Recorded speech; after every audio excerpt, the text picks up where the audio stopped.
बहुत समय पहले प्राचीन भारत में विक्रमगढ़ नाम का एक राज्य था, जिस पर अत्यंत क्रूर और निर्दयी राजा विकराल सिंह का राज्य था। राजा हर दिन एक नई लड़की से विवाह करता और दूसरे ही दिन अपनी उस नव विवाहिता पत्नी को फांसी पर लटका देता। राजा के इन कठोर और क्रूर फैसलों से उसकी सारी प्रजा बहुत दुखी थी। राजा के मंत्री और दरबारी भी उससे बहुत दुखी थे, पर उनकी इतनी मजाल नहीं थी कि वो राजा के सामने अपनी नाराजगी जाहिर कर पाते या उसे समझाने का प्रयास करते। पूरे राज्य में एक अजीब से भय के माहौल के साथ एक सन्नाटा पसरा रहता। राज्य के लोग जानते थे तो बस इतना कि राजा हर दिन एक नई लड़की से शादी करता है और अगली सुबह उसे मौत के घाट उतार देता है। पर वो ऐसा क्यों करता है, इसके पीछे के कारण को कोई नहीं जानता था। राज्य के दक्षिणी छोर पर घने जंगलों के बीच एक बूढ़ा जादूगर अपनी बेटी सुदक्षिणा के साथ रहता था। वो राजा के कृत्यों से भली भांति परिचित था, इसलिए समय रहते वो नगर को छोड़कर बाहर जंगल में रहने लगा। उसकी बेटी सुदक्षिणा अत्यंत सुंदर, अक्लमंद और साफ हृदय वाली लड़की थी। वह अपने पिता के पास आने वाले हर व्यक्ति की मदद करती थी। अगर कोई बीमार आता तो वह औषधियां बनाकर उसे ठीक कर देती। अगर कोई दुखी आत्मा उसके पास आती तो वह अपनी बातों से उसे सुकून देती। एक दिन जब जादूगर को किसी कार्य से नगर जाना था तो सुदक्षिणा भी जिद करके उस दिन अपने पिता के साथ चल पड़ी। जब दोनों नगर के प्रवेश द्वार पर पहुंचे तभी नगर से रोते बिलखते राजा को बद्दुआएं देते लोग आज फिर से उसके द्वारा फांसी दी गई एक लड़की के शव को उठाए आ रहे थे। बूढ़े जादूगर ने उनको देखा तो उसको सारा माजरा समझते देर न लगी। उसने तुरंत अपनी बेटी को वहां से चलने के लिए कहा, पर सुदक्षिणा ने जब उन रोते बिलखते लोगों को देखा तो उसका हृदय द्रवित हो उठा।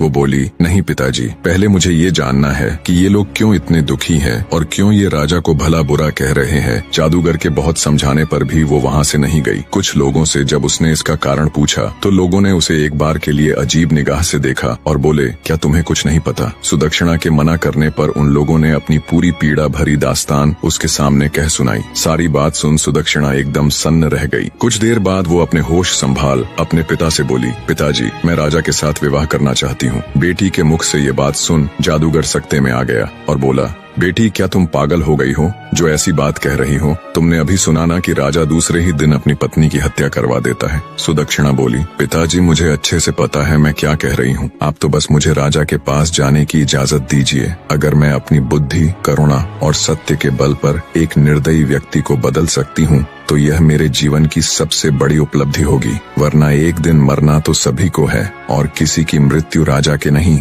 बल्कि उस ऊपर वाले के हाथ में है। बहुत कहने सुनने पर ना चाहते हुए भी जादूगर को अपनी बेटी की जिद के आगे झुकना पड़ा। उसने भारी हृदय के साथ अपनी बेटी को राजा के पास जाने की इजाजत दे दी। पिता से आज्ञा मिलने पर सुदक्षिणा उनको प्रणाम कर एक दृढ़ निश्चय के साथ राजा के महल की ओर चल पड़ी। आखिर क्यों राजा विवाह के एक दिन बाद ही अपनी नव विवाहिता पत्नी को फांसी पर लटका देता था? शुरू से राजा ऐसा क्रूर और निर्दयी नहीं था। वो एक बड़ा ही नेक दिल और प्रजा को चाहने वाला राजा था। जब वो शादी के लायक हुआ तो उसके पिता राजा नंदसेन ने उसका विवाह रूपवती के साथ कर दिया। रूपवती बिल्कुल अपने नाम की ही तरह अति सुंदर स्त्री थी। राजा विकराल सिंह भी उसके रूप का कायल हो गया। वो दिलोजान से अपनी पत्नी को प्यार करने लगा। सब कुछ ठीक चल रहा था, पर फिर एक दिन ऐसा हुआ कि राजा के पैरों नीचे से जमीन खिसक गई। एक दिन राजा कचहरी से सीधा रानीवास की तरफ चला गया। जब वो रानी के कक्ष में पहुंचा तो उसने देखा उसकी पत्नी रूपवती एक गुलाम के साथ इश्क लड़ा रही है। ये देख राजा विकराल सिंह का संसार उजड़ गया। उसने तुरंत अपनी पत्नी और उस गुलाम को जिंदा एक दीवार में चुनवा दिया। रानी रूपवती की मृत्यु उपरांत राजा एक गुमनामी के समुन्दर में डूबता चला गया। उसने सबसे मिलना जुलना बंद कर दिया, कचहरी दरबार जाना छोड़ दिया। बस एक अंधेरे कमरे में ही खुद को बंद रखने लगा। राजा जब भी आंखें बंद करता उसे अपनी पत्नी और गुलाम का वो दृश्य याद आता। समय बीता पर वो दृश्य राजा भूल नहीं पा रहा था। बस वहीं से राजा के अंदर एक राक्षस ने जन्म ले लिया और वो प्रतिशोध की अग्नि में जलने लगा। राजा ने मंजे हुए चित्रकारों को बुलाकर रानी संग गुलाम का वो दृश्य ज्यों का त्यों बनवा लिया और उस तस्वीर को अपने शयन कक्ष में टंगवा दिया। अपनी पत्नी की बेवफाई से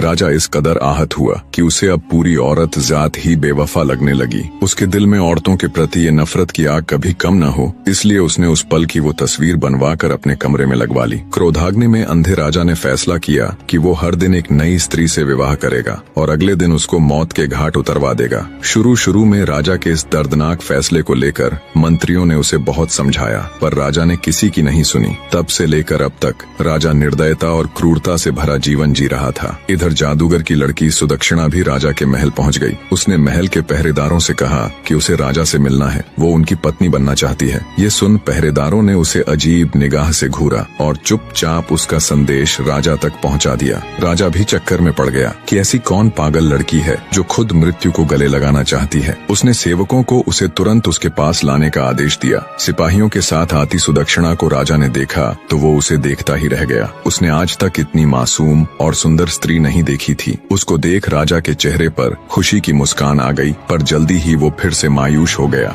राजा ने सुदक्षिणा से पूछा, ए लड़की, क्या सोचकर तुम यहाँ आई हो? क्या तुम्हें पता नहीं कि मुझसे शादी करने का मतलब मौत को गले लगाना है? सुदक्षिणा दृढ़ निश्चय के साथ राजा की आंखों में देखती हुई बोली, हे राजा, मुझे आपके बारे में सब मालूम है। सब कुछ जानकर ही आपसे शादी करने का फैसला किया है। राजा विकराल हैरान होते हुए बोला, ठीक है, अगर तुम सब जानती हो और तुम्हारा यही फैसला है तो मुझे कोई एतराज नहीं। शादी की तैयारी करो, हम कल ही तुमसे विवाह करेंगे। राजा और जादूगर की लड़की का विवाह हो जाता है। जादूगर की लड़की सुदक्षिणा एक रानी और राजा की पत्नी बन जाती है। रात में सुदक्षिणा 16 श्रृंगार कर सुहाग सेज पर बैठकर राजा का इंतजार करती हैं। जब राजा विकराल सिंह अपने कमरे में आया और दुल्हन के रूप में सजी हुई जादूगर की लड़की को देखा तो वो उसकी खूबसूरती का कायल हो जाता है। पर तभी उसका ध्यान दीवार पर लगी उसकी पत्नी की तस्वीर की तरफ चला गया। उसको देखते ही राजा गुस्से में तमतमा गया। उसकी सभी यादें ताजा हो गईं। राजा को औरतों की बेवफाई याद आ जाती है,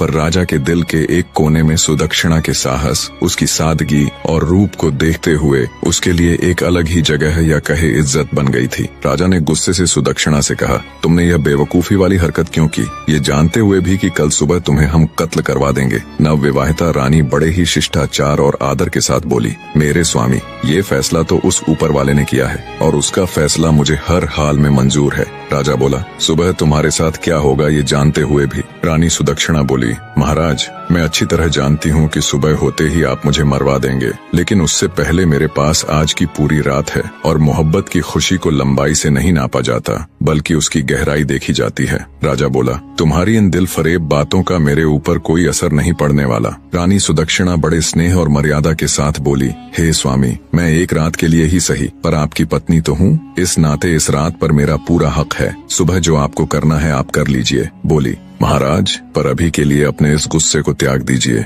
और थोड़े शांत हो जाएं। रानी सुदक्षिणा की बात सुन राजा का क्रोध ठंडा पड़ जाता है और वो आराम से कमरे में रखी एक कुर्सी पर बैठ जाता है। रानी सुदक्षिणा बोली, महाराज, आज की रात आपका दिल बहलाने के लिए मैं आपको क्या सुनाऊं? कोई किस्सा सुनाऊं, कोई शेर और शायरी सुनाऊं या फिर कोई गाना सुनाऊं? राजा बोला, तुम मेरी एक रात की पत्नी हो और इस रात पर तुम्हारा पूरा हक है। चलो तुम कोई किस्सा सुना दो। रानी बड़े अदब से राजा को जी महाराज कह एक किस्सा सुनाना शुरू कर देती है। एक व्यापारी था, उसकी बीवी, एक जवान बेटी और 2 छोटे बेटे थे। बेटी जवान होने के कारण व्यापारी को दिन रात उसके विवाह की चिंता खाई जाती। वो पैसे जोड़कर धूमधाम से अपनी बेटी का विवाह करना चाहता था। एक बार उसे व्यापार के लिए परदेश जाना था। सफर लंबा था। वह अपने घर वालों से कुछ दिन में आने की कह चला जाता है। जाते हुए उसकी बेटी उसे खजूर देती है और कहती है, बाबा, सफर लंबा है, भूख लगे तो रास्ते में खा लेना। बेटी के दिए खजूर को लेकर व्यापारी परदेश के लिए निकल पड़ता है। लंबा रास्ता और तेज धूप के कारण वो चलते चलते थक जाता है। तभी उसे रास्ते में एक कुआं नजर आता है। सोचा क्यों न थोड़ी देर यहीं सुस्ता लूं, आराम से बैठकर खजूर खा लूंगा और शीतल जल ग्रहण कर लूंगा, फिर आराम से परदेश के लिए निकलूंगा। इसी सोच के साथ वो कुएं के किनारे बैठकर आराम से खजूर खाने लग जाता है। खजूर खाते खाते उसके हाथ से एक खजूर कुएं में गिर जाता है। खजूर जैसे ही पानी में गिरता है, कुएं का बिल्कुल साफ और निर्मल पानी एकदम से खून में बदल जाता है और तभी कुएं के अंदर से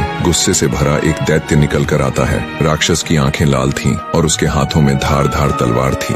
ये सब देख व्यापारी की सिट्टी पिट्टी गुम हो जाती है। मारे भय के वो थर थर कांपने लगता है। दैत्य गुस्से से उस व्यापारी से कहता है, मैं तुम्हें छोड़ूंगा नहीं, अपनी तलवार से तुम्हारे टुकड़े टुकड़े कर दूंगा। व्यापारी पहले ही डरा हुआ था। ये बात सुन वो भय से कांपने लग जाता आता है और कहता है, हे दैत्य, मैंने तुम्हारा क्या बिगाड़ा है? तुम मुझे क्यों मारना चाहते हो? दैत्य बोला, हे आदमजात, तुमने जो खजूर कुएं में फेंका वो मेरे मासूम बच्चे की हलक में जाकर फंस गया, जिससे उसकी मृत्यु हो गई। व्यापारी बोला, माफ करे दैत्यराज, मुझे आपका बेटा कहीं नजर नहीं आया और वो खजूर मुझसे गलती से कुएं में गिर गया। दानव गुस्से से बोला, हम राक्षस तुम आदमियों को नजर नहीं आते, तुम्हें खजूर खाते हुए एहतियात बरतनी चाहिए थी। अब तुम्हारी मृत्यु निश्चित है, नादानी में हो या जानबूझकर, गुनाह तो गुनाह होता है। अब मैं तुम्हारे टुकड़े कर अपने बेटे की मृत्यु का बदला लूंगा, खून के बदले खून, यही इंसाफ है। आखिर व्यापारी बेचारा मजबूर होकर बोला, हे राक्षस राज, अगर मुझे मारने से तेरा बदला पूरा हो जाएगा तो मुझे मंजूर है, पर मेरी एक शर्त है। राक्षस बोला, कैसी शर्त? व्यापारी भारी हृदय के साथ बोला, मेरे ऊपर अभी बहुत सी जिम्मेदारियां हैं, मैंने लोगों से कर्ज ले रखा है, वो कर्ज अदा करना है और अपनी जवान बेटी की शादी करनी है। एक बार ये जिम्मेदारियां पूरी कर दूं,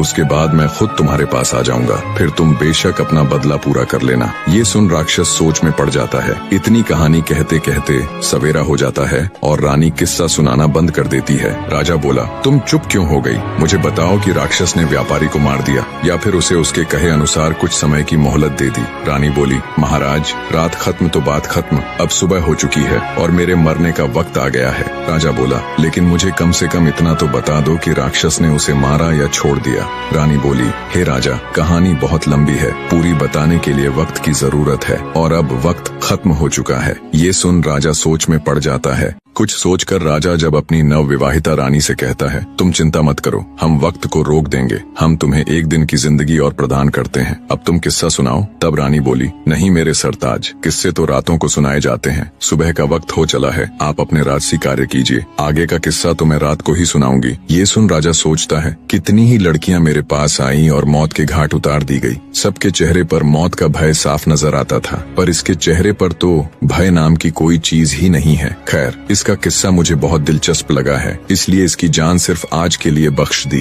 कल इसका भी वही हाल होगा। राजा वहाँ से चला जाता है और अपने दिन भर के राजसी कार्यों में व्यस्त हो जाता है। इधर रानी हाथ जोड़ उस ऊपर वाले से प्रार्थना करती है, हे मालिक, हे परमेश्वर, मेरे पति को सद्बुद्धि देना, उसके इन पाप कृत्य को क्षमा करना और उसे सही रास्ता दिखाना प्रभु। शाम का वक्त हो जाता है। राजा बेसब्री के साथ कमरे में आता है और कहता है, रानी अब जल्दी से किस्सा सुनाना शुरू कीजिए। राजा की बेसब्री देख रानी कहती है, थोड़ा सब्र रखो महाराज, मैं आपके लिए खाना लगा देती हूँ, पहले भोजन ग्रहण कर लीजिए, फिर मैं आगे का किस्सा सुनाना प्रारंभ कर दूंगी। और राजा को खाना परोस देती है। राजा बोला, ये तो नौकरों के काम है, तुम ये क्यों कर रही हो? रानी बड़े प्यार से बोली, नहीं मेरे स्वामी, यह एक पत्नी का कर्तव्य होता है कि वो अपने पति का ख्याल रखे। राजा बोला, तुम्हें कौन सा मेरे साथ पूरा जीवन व्यतीत करना है, और वैसे भी आज की रात के बाद तो ये काम नौकरों ने ही करने हैं। रानी बोली, हे स्वामी, आज की रात ही सही, पर आपकी सेवा करने का मौका तो मिला, मरते समय सुकून से मर सकूंगी,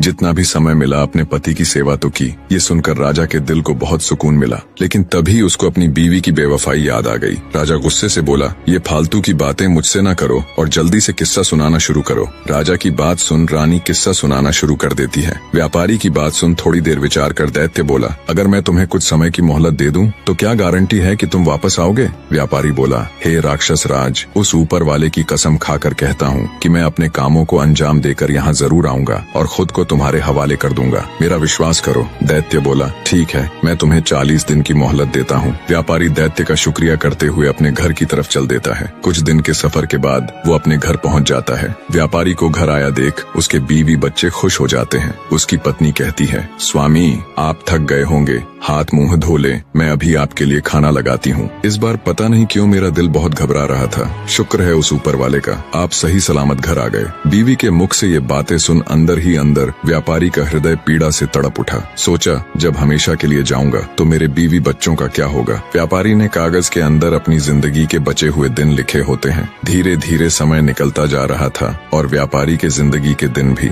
उसने अपनी बेटी के लिए योग्य रिश्ता देख उसकी शादी कर उसे विदा कर दिया। खुशी के साथ साथ व्यापारी अंदर से दुखी भी था, क्योंकि आज उसकी अंतिम रात थी। कल का दिन तुम्हारा आखिरी दिन है। कल वो दैत्य तुम्हारे टुकड़े टुकड़े कर देगा। व्यापारी बिस्तर में पड़ा पड़ा यही सब सोच रहा था। नींद उसकी आंखों से कोसों दूर थी। उसे रह रहकर ये बात खाए जा रही थी कि उसके मरने के बाद उसकी बीवी और बच्चों का क्या होगा। दुखी हृदय के साथ व्यापारी उठकर बैठ जाता है और सिसक सिसक कर रोने लगता है। उसके रोने की आवाज सुन उसकी पत्नी भी उठ जाती है। व्यापारी को ऐसे रोता देख वो घबराकर उससे पूछती है, क्या हुआ स्वामी, आप रो क्यों रहे हो? व्यापारी पहले तो बात को टालने की कोशिश करता है, पर जब उसकी पत्नी ने ज्यादा जोर देकर पूछा तो वो टूट जाता है और सारा किस्सा अपनी पत्नी को रोते रोते कह सुनाता है। सारी बात सुन व्यापारी की पत्नी का कलेजा मुंह को आ जाता है। वो तड़प उठती है और कहती है, स्वामी, आपकी जगह पर मैं उस दैत्य के पास जाऊंगी। मुझे चाहे कुछ भी हो जाए, चाहे वो दैत्य बेशक मेरी जान ही ले ले, पर मैं आपको कुछ भी नहीं होने दूंगी। राजा किस्से के बीच में ही बोल पड़ता है, वाह क्या औरत है, ऐसी औरत भी दुनिया में होती है। ऐसी नेक और वफादार बीवी की दहलीज पर तो फरिश्ते भी अपना सिर झुकाएं। रानी बोली, बिल्कुल ठीक कहा महाराज। कुछ बदकार औरतें होती हैं जिनकी वजह से सभी औरतों पर उंगली उठाई जाती है और सबको एक जैसा समझा जाता है। यह सुनकर राजा सोच में पड़ जाता है। रानी आगे का किस्सा सुनाना शुरू कर देती है। व्यापारी अपनी पत्नी को समझाता है और कहता है, ऐसी बात मत करो प्रिय, मेरे होते हुए अगर तुम्हें कुछ हो जाए तो धिक्कार है मेरे ऊपर। तुमने ये कह भी कैसे दिया कि तुम मेरी जगह उस राक्षस के पास चली जाओगी? गलती तो मुझसे हुई है और इस गलती की सजा तो मुझे ही भोगनी पड़ेगी। तुम मेरे बच्चों का ख्याल रखना, उन्हें मेरी कमी कभी महसूस मत होने देना। व्यापारी अपनी पत्नी को खूब समझाता है। ऐसे ही बातों बातों में रात निकल जाती है और सुबह हो जाती है। व्यापारी भारी हृदय के साथ अपने छोटे बच्चों और बीवी को गले लगाकर उनसे विदाई ले सफर के लिए चल पड़ता है। लंबा रास्ता तय कर वो उसी जगह पहुंच जाता है जहां उसे वो दैत्य मिला था। व्यापारी दैत्य को आवाज देता है, हे राक्षस राज, मैं तुम्हारे पास आ गया हूँ। मेरे 40 दिन पूरे हो गए हैं। आओ और मेरी जान लेकर अपना बदला पूरा कर लो। व्यापारी की बात सुन दैत्य बाहर आता है और व्यापारी को कहता है, तुम बहुत बहादुर हो जो इस तरह खुद मेरे पास मौत के मुंह में आ गए, लेकिन ए आदमजात, मैं तुम्हें मारूंगा नहीं क्योंकि मैं तुम्हें माफ कर चुका हूँ। दैत्य आगे कहता है, जब तुमने मुझसे समय मांगा था तब मुझे तुम्हारे ऊपर यकीन नहीं था, इसलिए उसी दिन से मैं तुम्हारा पीछा कर रहा था। तुमने जो कुछ कहा था वो बिल्कुल सत्य था। अब जाओ और अपने बीवी बच्चों को संभालो, तुम्हारे बिना उनका रो रो कर बुरा हाल है। दैत्य के मुख से ये बातें सुन व्यापारी की खुशी का ठिकाना नहीं रहा। उसने उस दैत्य का हाथ जोड़ शुक्रिया किया। किस्सा जब समाप्त हुआ तब तक राजा पूरी तरह भावुक हो चुका था। वो अब रानी की तरफ प्यार भरी नजरों से देख रहा था। रानी बोली, हे महाराज, सभी औरतें बिल्कुल भी एक जैसी नहीं होती और जब तक आप उस तस्वीर को अपने कमरे से नहीं हटा दोगे तब तक आपकी पीड़ा कभी कम नहीं होगी और आप हर औरत को बदकार ही समझेंगे। इतना सुन राजा अपनी बेवफा पत्नी की वो तस्वीर फाड़कर उसे नष्ट कर देता है और रानी के हाथों को अपने हाथ में लेकर कहता है, हे रानी, आज तुमने मेरा हृदय परिवर्तित कर दिया। मुझ पापी से पता नहीं कितने पाप हुए हैं। हे रानी, तुम धन्य हो, आज तुमने मेरी आंखें खोल दी। रानी बोली, हे महाराज, आप मुझे मारना चाहे तो बेशक मार दे, लेकिन मेरी एक शर्त है कि आप मुझे सिपाहियों के हाथों से नहीं बल्कि खुद अपने हाथों से मारे। मुझे यह बिल्कुल भी गवारा नहीं कि मुझे कोई सिपाही हाथ लगाए। आपके हाथों से मरूंगी तो मेरी रूह को सुकून मिलेगा। राजा बोला, नहीं मेरी रानी, मैं तुम्हें कुछ नहीं करूंगा। मेरा खोखला भ्रम तोड़कर एक जिल्लत भरी जिंदगी से बाहर निकालने वाली देवी हो तुम। हे मेरी प्रिय, मैं हमेशा तुम्हें अपनी पलकों पर बिठा कर रखूंगा। जो और जितना पाप मैंने किया है, शायद उसके लिए वो ऊपर वाला मुझे कदापि माफ न करे, पर बची हुई जिंदगी में मैं सिर्फ खुशियां बांटना चाहता हूँ अपनी प्रजा और तुम्हारे साथ। उधर जब जादूगर को ये बात पता चली कि उसकी बेटी बिल्कुल सही सलामत ही नहीं बल्कि राजा की आंख खोलने वाली उसकी चहेती रानी बन गई है और राजा अब एक नेक इंसान बन गया है, तो उसकी भी खुशी का कोई ठिकाना नहीं रहा। राजा विकराल सिंह रानी सुदक्षिणा के साथ एक हंसी खुशी जीवन व्यतीत करता है। निष्कर्ष, व्यापारी ने अपनी गलती की सजा स्वीकार की,